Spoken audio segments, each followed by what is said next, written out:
Alors, bonjour à tous. On est quelques personnes en présence et quelques personnes en ligne. Alors, bonjour, bienvenue. Aujourd'hui, on lance, ça ne nous arrive pas souvent à la Fédération, mais on lance une publication, acte du colloque de 2019, Paysage du mouvement, Paysage en mouvement. C'est un travail qu'on pourra qualifier de longue haleine, puisque 2019, c'est pas hier. Mais on est très, très fiers de vous présenter cette publication-là aujourd'hui. Alors, pour les gens qui sont ici, c'est vrai que je pourrais enlever mon masque, on n'y pense pas, hein? J'ai la chance d'enlever mon masque, puis je le fais plus. C'est dangereux. Donc, pour les gens qui sont en présence, je vais vous donner quelques petites consignes. Alors, quand vous êtes assis comme ça à vos places, vous pouvez enlever le masque. Si vous vous levez, vous devez le remettre. Tout à l'heure, après les présentations, il y aura pour vous, malheureusement à la maison, ça ne se pourra pas, à moins que vous vous serviez vous-même. Vous ayez l'initiative de le faire, mais il y aura vin et grignotises pour vous et on pourra échanger sur la production de cet ouvrage-là. Donc, on y va tout de suite. Je vais laisser à Alain Roy, qui est l'instigateur de ce projet-là. Et il va vous parler plus longuement du processus, du projet et de tout ce qui s'en vient avec ce livre-là. Alors, Alain, je te laisse la parole. Oui, alors, bonjour tout le monde. Ça me fait vraiment plaisir aujourd'hui d'être avec vous pour lancer cet ouvrage, effectivement, le fruit de travail de longue haleine, mais aussi de grandes collaborations. Mais je pense que ce qui nous caractérise le plus l'ouvrage, c'est pas tant l'ouvrage lui-même que toute la chaîne de résultats positifs qu'on a avec ce travail autour du paysage du mouvement, paysage en mouvement. Ça a commencé, je vais revenir un peu sur les contributeurs, mais ça a commencé par un colloque, effectivement, qui était une collaboration tout à fait intéressante entre le Laboratoire d'histoire de patrimoine de Montréal de l'UQAM, le SIEC, le Centre interuniversitaire d'études québécoises, la Fédération Histoire Québec et l'Association québécoise du patrimoine industriel. Ce colloque-là en lui-même est un succès là, seulement par le nombre de participants. On avait près de 100 personnes sur 2 jours sur un thème qui était varié, qui avait aussi, on pourrait dire, une diversité d'approches et qui combinait à la fois des chercheurs et des gens des associations. Ça, c'est notre premier succès.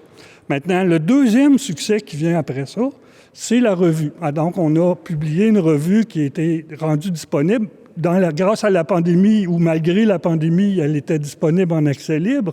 C'était donc un premier rapport, une première publication autour de cette question des vieux chemins ou des chemins anciens et des canaux historiques, qui est aussi, qu'on a imprimé, je pense, à 1500 copies, quelque chose comme ça, donc qui est un succès. Là, on s'était lancé aussi dans ce magnifique ouvrage qu'on lance aujourd'hui, donc qui est, lui, des contributions. On a plusieurs contributions qui proviennent en fait, qui sont des contributions bonifiées par rapport aux présentations qui avaient été faites au colloque. Donc, je ne passerai pas à travers les différentes contributions. Vous aurez l'occasion d'y jeter un œil, mais on est très fiers du résultat. Ça va du bois de Saraguet au sentier des Jésuites, de 2 perspectives sur le patrimoine, le canal La Chine. Enfin, je pense que ça donne une belle perspective sur un domaine du patrimoine qui, en général, n'est pas du tout ou très peu étudié. Ça, c'est notre 3e succès. Mais le 4e, en fait, donc quand on dit qu'on fait d'une pierre 2 coups, mais nous, on fait d'une pierre 4 coups, c'est que là, on a tellement... en fait, c'est pas nous, mais la Fédération, puis Marie-France en particulier, est tellement une bonne gestionnaire qu'on a réussi à dégager des surplus, en fait, au-dessus de 3 000 $, qu'on va donc créer des bourses qui vont permettre à des étudiants ou à des organisations de bonifier leur action autour de ça. Richard Bégin, qui est président de la Fondation, va nous en dire un mot tout à l'heure. Maintenant, ce succès-là, il n'est pas... On pourrait dire, pour comment ça a pu fonctionner, ça a pu fonctionner grâce à une équipe de rêve, on pourrait dire ça comme ça. Le projet lui-même a été lancé d'abord par une idée entre moi et Alain Joly lors d'une rencontre au laboratoire. On s'est dit qu'il faudrait faire quelque chose. On a embarqué Maud Emmanuelle Lambert dans notre projet parce qu'elle aussi est une chercheure, qui fait de la recherche sur la question des chemins, a fait sa thèse là-dessus. Et donc, ça l'a amené toute une dimension encore plus, je pourrais dire, scientifique. Après ça, j'ai rencontré Richard qui, lui, a dit « Oui, c'est une bonne idée. La Fédération, on est d'accord avec ça. » pour finalement embarquer Marc Saint-Hilaire du siècle dans le projet. On a été chercher une subvention et ce comité-là, en fait, auquel s'est joint Marie-France pour diriger l'ouvrage, en fait, a travaillé très fort sur l'édition, pour mener à bien ces 4 réalisations-là, donc, dont le livre en est un artefact, on pourrait dire, le plus important, mais qui est aussi, qui doit se comprendre avec les autres éléments. Ce livre-là pourrait pas être aussi... et donc, la réalisation, grâce à ce comité éditorial, mais aussi à une équipe technique qui est importante. Il y a Luc Giroir, en fait, le graphiste qui nous a fourni l'image du livre. Il y a Martine, qui est la graphiste de la Fédération. Il y a aussi, il ne faut pas que je me trompe, là, Denis, qui est le réviseur linguistique, et donc l'éditeur aussi. Donc, on a maintenant donc un ouvrage qui, je pense, va marquer à la fois pour son approche de la question du patrimoine, parce que c'est une niche, qu'on pourrait dire, vraiment un aspect négligé puis qui mérite davantage de savoir. Donc, voilà pour la présentation de l'ouvrage. Je n'irai pas plus en détail sur chacun des articles. Je vous invite à y jeter un œil. Donc, c'était mon petit mot de présentation. Avant de passer la parole à Alain Joly, je voulais vous dire que Marc Saint-Hilaire m'a envoyé un petit mot qui ne pouvait pas être ici ce soir, mais qui demande de transmettre les remerciements et félicitations aux auteurs, la reconnaissance au comité directeur et aussi ses meilleures salutations à tout le monde. Je pense que sa contribution est importante, Marc, autant, en tout cas, parce que j'ai une chose, j'ai oublié de dire, je vais y revenir, autant dans la version, autrement dit, papier, la question de la subvention, que la version virtuelle. Une chose est sûre, c'est que là, vous avez la version papier. À la mi-novembre, vous allez avoir une version numérique qui va être disponible, mais une version numérique bonifiée par on pourrait dire, un encart photographique d'images anciennes, donc qui va aussi ajouter une valeur à la version numérique en particulier. Le livre va se vendre 30 $ papier, 15 $ numérique, c'est ça les prix. Et tout cet argent-là va aussi être versé dans le fonds des bourses, autrement dit, qu'on attribue pour les projets. Sur ce, je laisse la parole à Alain. Alors, ça va, bonjour tout le monde. Alors, moi aussi, c'est une joie d'être ici. Enfin, un rêve qui se réalise. Le livre est devenu d'une façon tangible. On peut le tenir d'une façon tangible. Déjà, ça va très bien. Alors, je suis ici aussi au nom de l'AQPI. Je suis le vice-président de l'Association québécoise pour le patrimoine industriel. Est-ce que ça va bien en termes de son? Ça va, oui. Alors, je vais juste maintenant... Lorsque le conseil d'administration de l'AQPI a été approché afin de participer au projet de rencontre autour des paysages du mouvement et en mouvement, celui-ci a répondu de manière enthousiaste à cette requête. Tout d'abord, parce que, comme en témoigne déjà son congrès qui a eu lieu en 1998 déjà sur les paysages miniers à Telfer Mines, et celui plus récent est tout à fait le dernier, puisque, on le sait bien, à cause de la pandémie, il y a eu comme un hiatus dans notre vie, à tous, sur les paysages industriels. Alors, les membres de l'AQPI n'ont eu de cesse de réfléchir aux repères, non seulement visuels, mais aussi identitaires qui forment un paysage industriel. Ensuite, l'AQPI se veut non seulement un lieu d'échange, de collaboration entre les passionnés du patrimoine industriel, revenant de tous les horizons, mais aussi des fervents, des passionnés de sa promotion et de sa mise en valeur. En ce sens, l'AQPI voyait en ces journées d'échange entre chercheurs et praticiens de l'histoire et du patrimoine, du paysage en mouvement, une grande similitude avec sa propre démarche. Bref, l'AQPI ne pouvait manquer ce rendez-vous patrimonial important. D'où son appui logistique à celui-ci, Comme vous le savez tous, et comme le dit Alain, ce fut un succès, un immense succès, pas seulement au niveau de la participation de l'assistance, quand même une centaine de personnes, c'est quand même un événement important en termes de patrimoine, c'est un événement marquant pour le patrimoine en mouvement, mais c'est aussi par la qualité des conférences, le foisonnement des approches et des méthodes exprimées, et surtout par la volonté de tous et de toutes de s'assurer que la mise en lumière de ce patrimoine devienne pérenne. Je pense que ça, c'est l'un des défis qu'on s'est donné. C'est pas seulement d'avoir un élément éphémère qui soit le temps d'une saison et qu'après, ça soit oublié. Je pense qu'on a vu un peu avec ce qu'a amené Alain, là, c'est une suite de choses qu'on a fait jusqu'à maintenant pour faire en sorte que tout ça se maintienne et que ce ne soit pas un événement fugace et que ce ne soit pas un pétard mouillé, si on veut, dans ce sens-là. Donc, la publication des articles parus dans Histoire Québec et aujourd'hui l'apparition des actes du colloque, dont vous découvrez la remarquable qualité des écrits. Pour les avoir lus, chacun d'entre eux, plusieurs fois, c'est très remarquable en termes de qualité, tant au niveau des propos que de la facture de l'ouvrage. Je pense qu'on peut le voir ici, c'est vraiment magnifique. Constitue des jalons importants dans la volonté exprimée au terme de ce forum sur la nécessité de pérenniser ce mouvement phare, ce paysage en mouvement et de mouvement par des actions concrètes. Je pense que c'est important, l'avancement des connaissances, mais c'est aussi important d'avoir des gestes concrets qui permettent que le paysage en mouvement soit toujours pérenne. Enfin, je tiens à féliciter tous les auteurs d'avoir rendu cet ouvrage possible. Maintenant, j'ai un petit mot aussi pour Joanne Burgess, qui s'excuse de ne pas être présente. Alors, elle nous dit « Je regrette de ne pouvoir être avec vous cet après-midi, d'abord parce que cela me permettrait de vous revoir après cette longue période de rencontres virtuelles. Je remercie Alain Gelé d'avoir accepté de vous transmettre les félicitations de la direction du Laboratoire d'histoire et de patrimoine à l'occasion de ce lancement qui couronne plusieurs années d'efforts. Effectivement, c'est plusieurs années d'efforts, mais qui vont se poursuivre par la suite. Vous allez le voir un peu plus tard. Le laboratoire est heureux d'avoir pu apporter un soutien logistique et un modeste appui financier à l'organisation du colloque tenu pendant l'automne 2019. Je tiens à souligner les efforts constants d'Alain Roy et d'Alain Gelé, ainsi que leurs collaborateurs pour assurer la publication des actes de ce colloque. Cet ouvrage constitue une contribution originale à un champ du patrimoine québécois encore très peu connu et apprécié, je dirais mésestimé. Et puis je pense que les articles qu'on a faits avec Histoire Québec et les actes du colloque qui sont en train d'être ici présents nous feront en sorte qu'il va être beaucoup plus connu qu'avant et apprécié, je l'espère, de plus en plus. Alors, mes félicitations à tous les auteurs et autrices.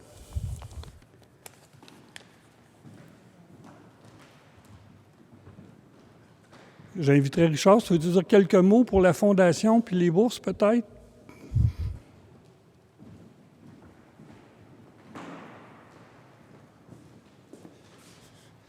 Merci aux deux Alain. Alain au carré, oui. Je dois dire au point de départ que quand Alain Roy a demandé à me rencontrer à l'automne 2018 en vue du colloque qui a eu lieu finalement en 2019, j'étais loin de me douter dans quel engrenage je mettais le doigt. C'est tout ce qui était venu me demander, est-ce qu'on pourra faire un colloque conjoint sur la thématique? Et ça me semblait très intéressant. Sauf qu'en cours de route, je me suis retrouvé... on m'a demandé d'être membre du comité organisateur, d'être participant ou présentateur de certains ateliers et finalement être panéliste moi-même à la fin, ce qui m'a amené finalement à être un des auteurs dans cette publication aussi. Ça a été une aventure exigeante, je pense que pour tout le monde, mais on avait vraiment un comité organisateur ou comité éditorial qui était remarquable. On se rencontrait régulièrement, je ne sais pas trop, peut-être une fois par mois, des fois une fois par 2 mois, mais en tout cas, ça a été constant. Et c'était vraiment une belle équipe avec laquelle j'ai beaucoup apprécié travailler comme président de la Fédération Histoire Québec à ce moment-là. Mais j'ai un autre chapeau parce que j'ai quitté la présidence de la Fédération Histoire Québec après 16 ans de présidence et 20 ans au conseil d'administration au mois de mai dernier. Mais je demeure pour le moment le président de la Fondation Histoire Québec que j'ai mise en place. Enfin, la première démarche a été en 2006, donc à peu près 1 an après mon accession à la présidence de la Fédération Histoire Québec.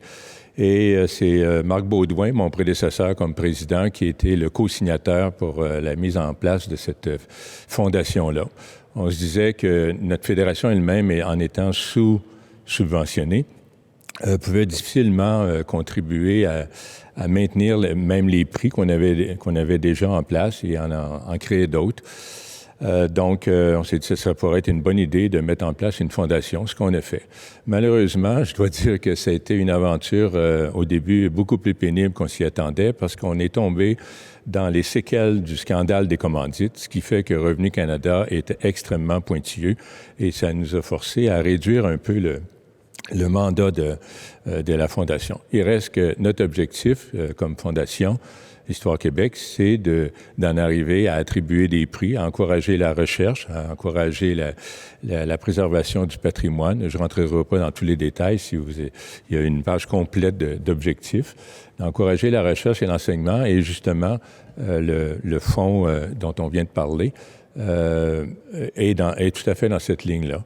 Mais vous comprendrez qu'une fondation, normalement, ne touche pas à son capital. Ce sont les intérêts qui servent à attribuer des prix. Pour éviter de toucher au fonds de base de la Fondation, qui est toujours pas très élevé, et j'encourage tous les auditeurs à passer le message, ce serait bon que les gens contribuent à cette fondation-là pour qu'on en arrive justement à créer d'autres prix.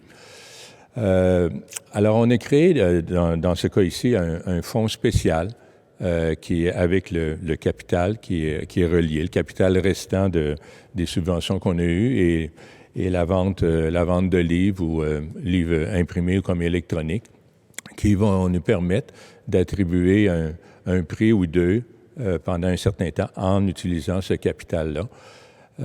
Et les intérêts, s'il en fait. Peut-être que la Banque du Canada va augmenter les taux d'intérêt et ça va fructifier davantage.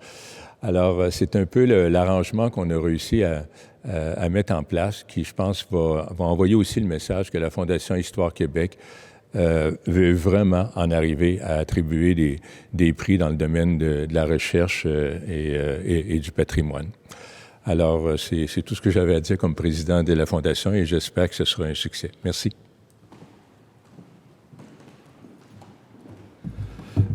Merci, Richard. En fait, je voulais juste donner quelques détails qui vont être annoncés, dont le détail ou la mécanique va venir d'ici la fin de l'année.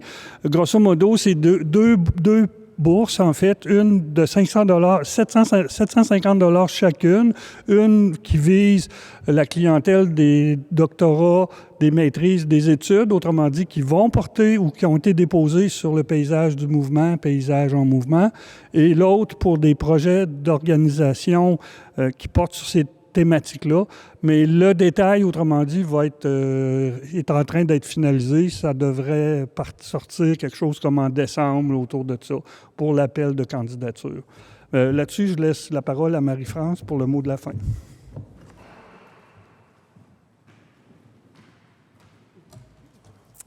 Alors, je vais profiter du mot de la fin pour dire que à la Fédération Histoire Québec, dans la collection de la Fédération Histoire Québec, on ne retrouve que des ouvrages de grande qualité. C'est rare que la Fédération accepte dans sa collection des livres